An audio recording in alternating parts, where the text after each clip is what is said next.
Hello, salam, sabona.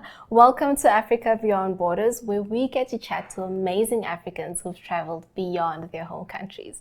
It is all about celebrating culture and identity. With me today is Soraya Mentor. We are joined by Eslyn Barends, who's here all the way from Cape Town, South Africa, who's here to share her mission around the world and what she stands for. Hello, Eslyn. Hello, Soraya, and hello to everyone who is watching. I'm so honored to be with you here today and to share parts of my story. And I hope that it inspires or it activates or ignites a new dream, a new vision, or supports you on your journey.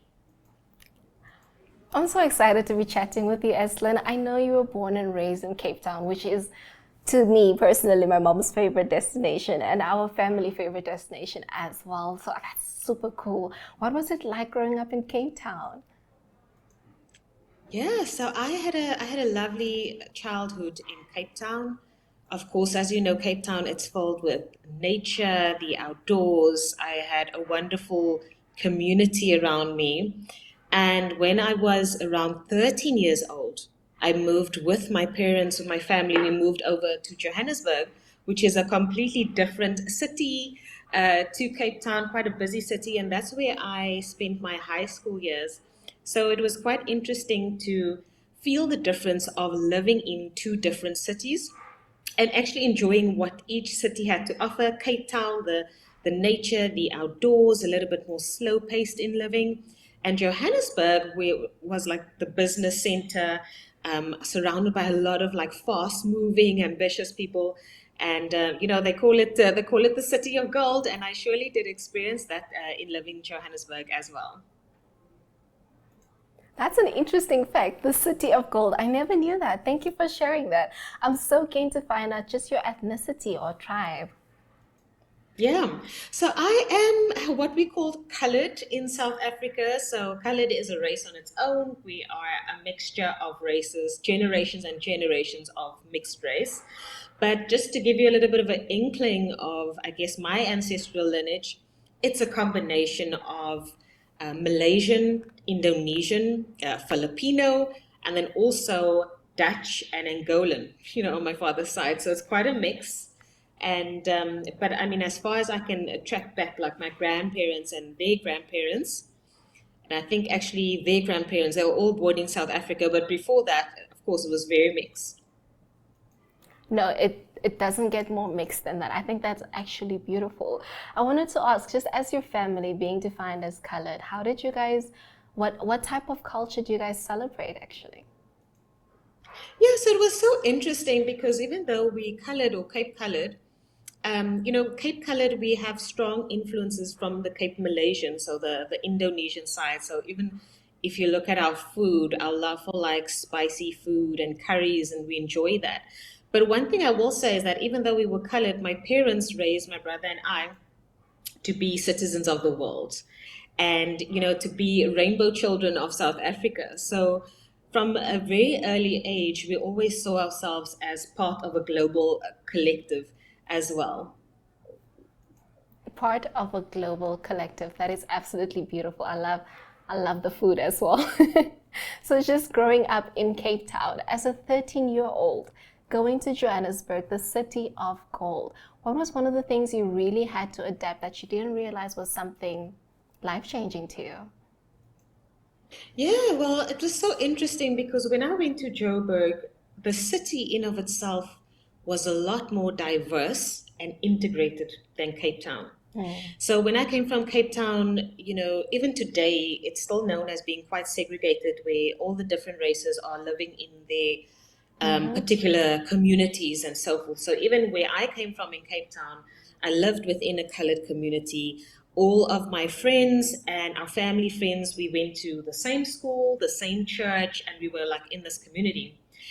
When we moved to Johannesburg, it was a bit of a shock to my system because it was a city that was just like bustling with so much diversity. Because you'll find out that most of the people in Johannesburg, they actually come from another city, right? They came to Johannesburg to look for job opportunities. Um, and so there were people literally from all over the country, all over the continent and actually all over the world in Johannesburg. So there was a lot more diversity. And what I found at a high school level even then is that the races were a lot more integrated in Johannesburg at first, and also the religions and so forth.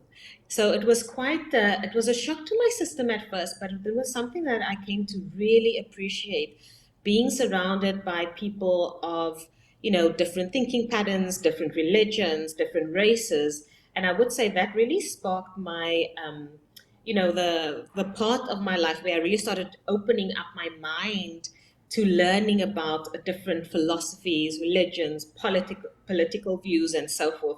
Whereas in Cape Town, it was very much still like, okay, we just, everybody around us thinks like Yeah. us and operates like us and goes to the same school and the same church. So, yeah, it was really that diverse city experience that I got from Johannesburg. I love the fact that you came from, not to say routine, but kind of like a structured background to like a whole new world of whole new people with different ideas and religions, like you said. Going from that shift, what is one thing that you learned about yourself that you wouldn't think you would be able to do? For example, when I went to South Africa and I stayed there, I didn't know that I could easily, for example, dance on different stages with different cultures and collaborate with different filmmakers from completely different cultures. And to be able to merge my Namibian culture and the South African culture and tell a story was quite insane. So, did you ever have an experience like that? Yeah, absolutely. I mean, I spent many years in Joburg, and it was at a defining stage of my life, not only my high school, but then also young adulthood and my professional life. And in that space, it's the different industries that I got to expose to, the different people. I mean, I've worked in everything from like marketing, from the advertising world into the cloud technology space. There was Wow. so much opportunity that I really took advantage of whilst living in Joburg. And I absolutely love that. Thank you for sharing that. Someone who Yeah. traveled to 40 countries and more. I can't even fathom the amount of culture you've been exposed to. All I know is that I'm greatly admired. But not to Yeah. scale right now, because we still want to give the viewers more information after the break. But before we go on this break, could you take us through your first traveling journey out of the country of South Africa? Yeah. So my first international trip happened when I was around 12 years old.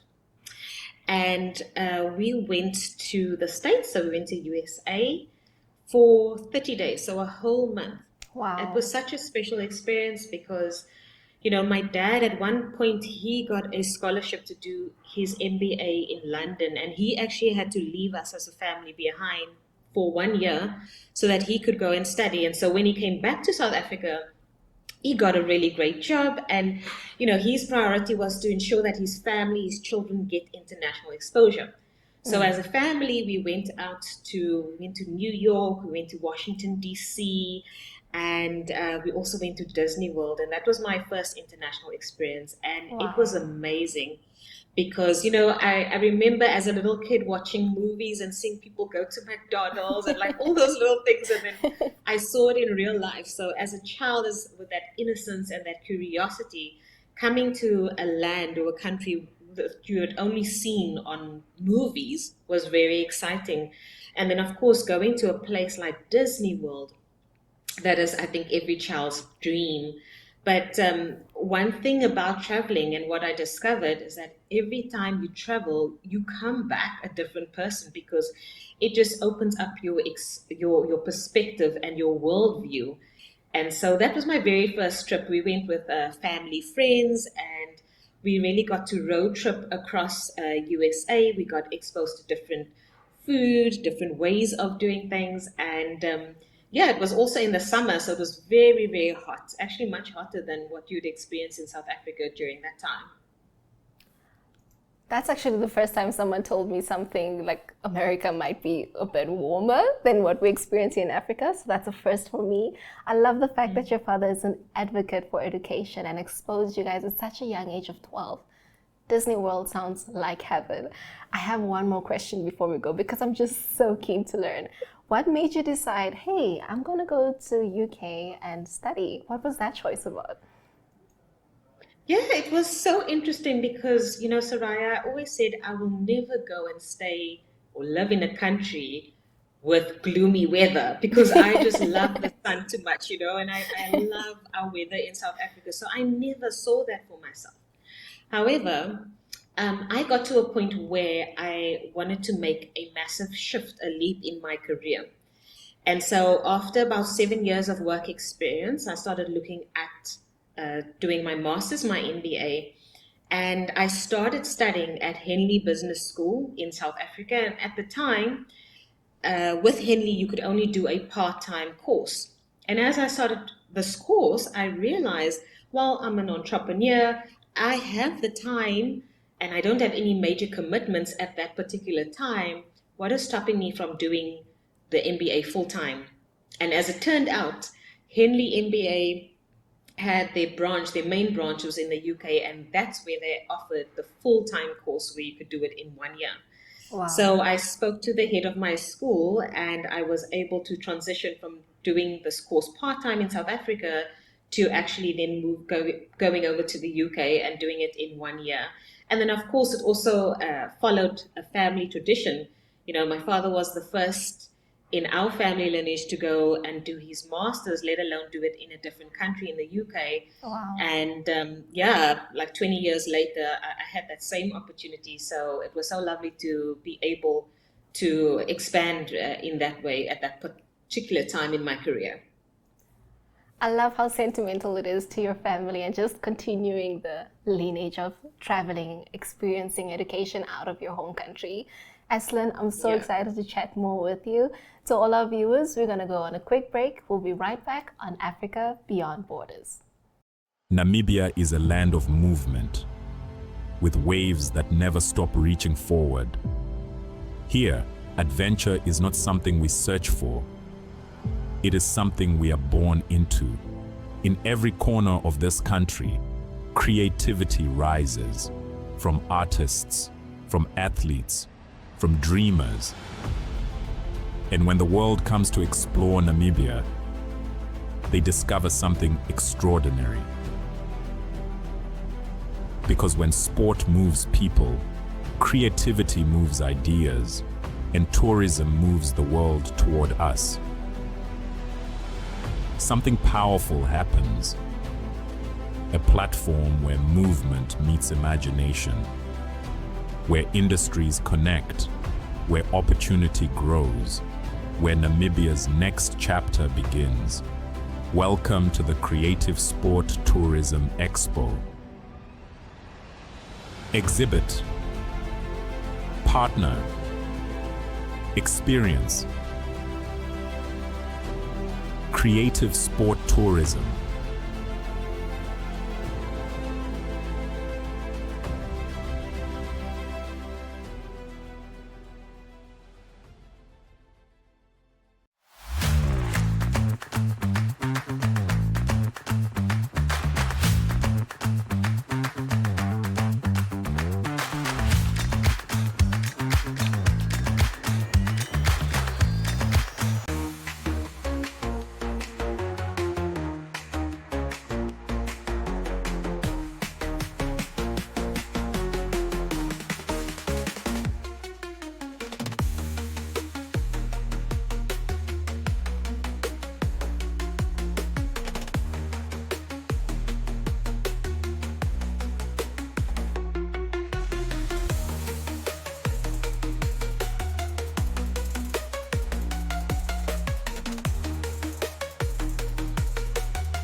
Hello and welcome back to Africa Beyond Borders. I'm your host, Soraya Mentor. Still with me is Eslyn Barends, here to share her experience around the world to 40 plus countries. Guys, I can't even fathom that. But Eslyn is here to share just how she found herself across the world and the journeys that she has learned. Tapping into UK, we just left off there. Your experience there, at what age did you go to UK? And what was one of the things that actually made you feel reconnected to home every now and then? Yeah, when I was in the UK, I was there for about 2 years. And at a stage, I actually wanted to try my best to stay there. So I was looking for jobs and all of that. But then sadly, my grandmother passed away. So I had to come back to South Africa. And when I came back, it happened to be the summer in South Africa. And I was like, okay, it's December, it's summer. I got reconnected with my family, my community. And I just felt so good on African soil. And it just reminded me of the beauty of our culture and the community aspect that we have as Africans on land. And I actually missed that living in the UK. So from that short little holiday back in South Africa, I actually decided, you know what, it's time to return home. And, I appreciate that every single city and every country has something to offer. I've loved traveling to over 40 countries and I've lived in the UK. I now live in Amsterdam. And I also deeply, deeply love, South Africa and the African continent and what it has to offer. So I think if anybody has an opportunity to build out a type of global life or career or travel, I would highly recommend it because the education and the expansion that you get from traveling is actually just so priceless. I think that's absolutely beautiful. Also, my condolences to your grandmother. And at the same time, I'm actually very happy that you got to just reconnect with home because that feeling of home is just, you can't describe it, which leads me to my next question. Home is often defined as where the heart is by most people that I've met, but I'd love to hear, what does home mean to you after all these travels? Yeah, absolutely. I mean, I will agree with you that home is where the heart is, but home is also where your roots are. Home is also where you are heading next or where you choose to head Oh, next. So home is something that you carry within yourself and something that I do feel called to share with this community. All the times that I traveled to the 40 countries, it wasn't only because of holidaying or studying. I received a lot of opportunities to travel through the kind of work that I was doing, community work that I was doing. So in my early 20s, I started a nonprofit organization called the Dream Girls Academy with the sole purpose of educating and empowering young women in South Africa to break the cycles of poverty in their family lineage by educating themselves and actually setting up established careers and businesses. And through that process of being so focused on my purpose and my soul's mission, all types of opportunities started coming onto my path. And there were a lot of programs that funded, for Africans to go and attend leadership development courses in other countries. So, through initiatives like that, I was able to go and camp out on a youth leadership camp in Russia.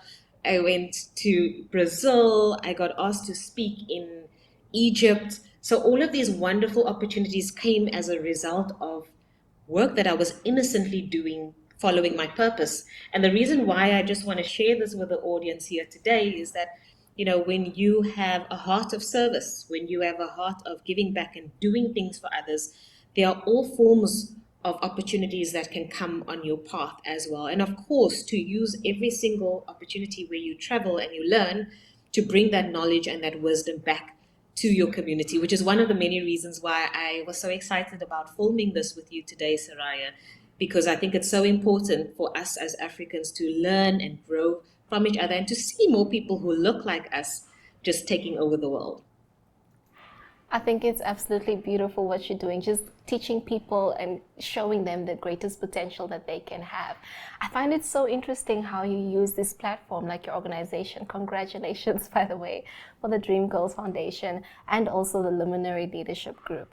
How does all of these interactions with all these people, what is one thing that you've seen within yourself specifically that you found we're actually not so different from one another despite where you stay? Yeah, yeah. At the end of the day, I think we all want to live meaningful lives. We all want to wake up feeling alive, calm, joyful, happy.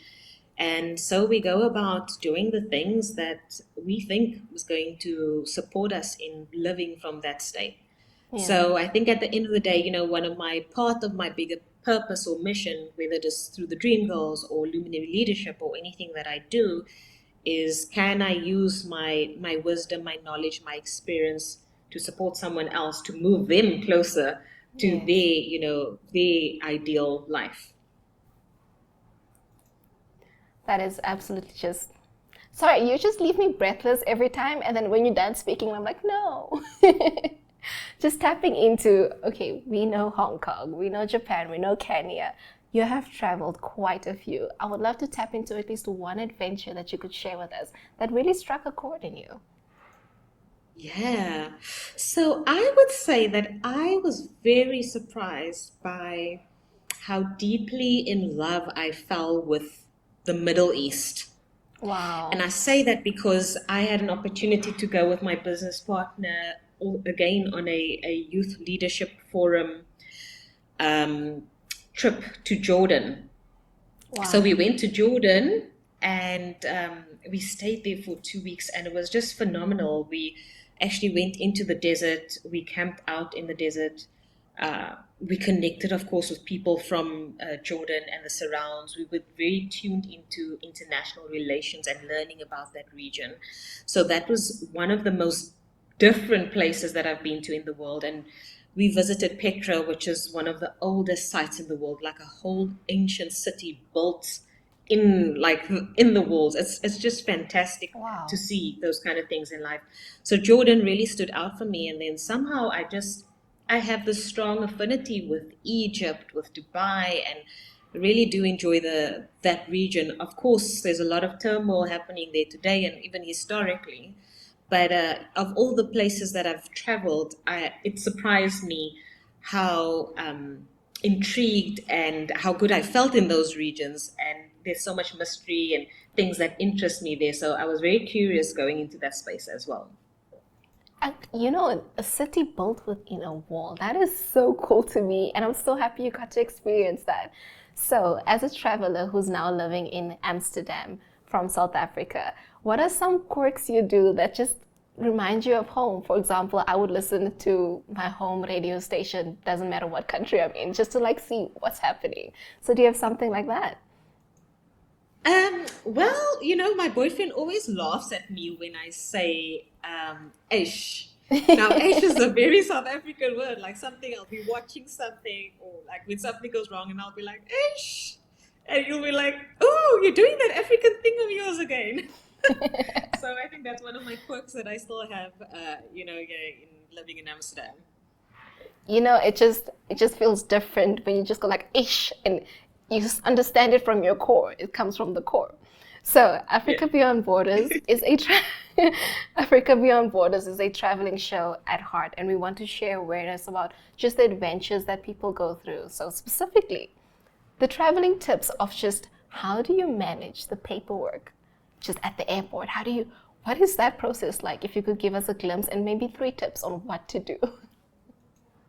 Yeah, this is such a great question, Soraya, because I used to hate admin and especially the travel admin. Yes. And for many years of my life, and my brother's the same because we both love traveling, it's like we would only travel to countries that didn't require us to have a visa just because we hated the admin. So you can travel like the whole of South America without a visa, so that's pretty easy to go to Central America as well.